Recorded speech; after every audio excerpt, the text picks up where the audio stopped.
I pledge allegiance to the flag of the United States of America and to the republic for which it stands, one nation, under God, indivisible, with liberty and justice for all.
Hello, I'm Kurt Browning, Pasco County Superintendent of Schools.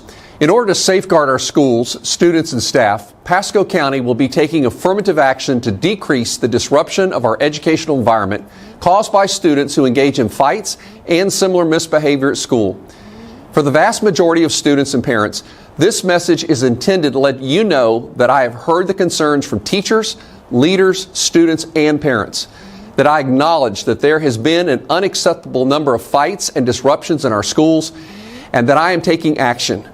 For the small but significant number of students who engage in fights and serious misbehaviors, this message is a warning that a failure to behave appropriately in our schools will result in serious consequences.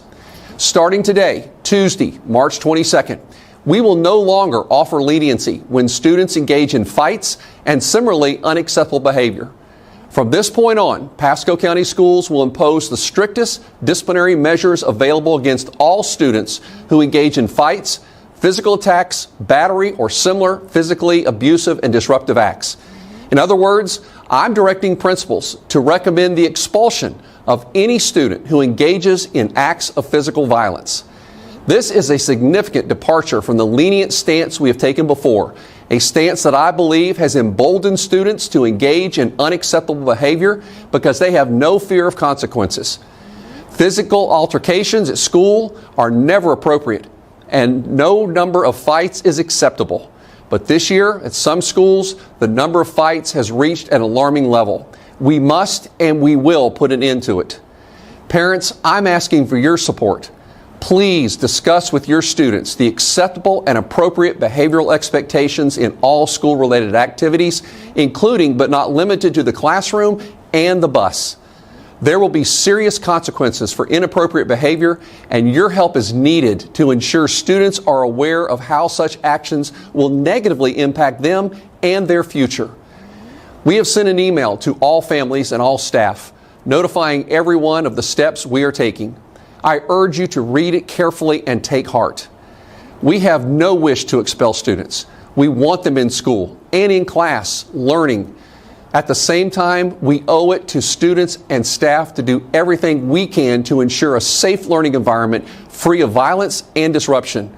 I am confident that working as a school community, we can preserve an orderly learning environment where students concentrate on learning and teachers concentrate on teaching. Thank you so much.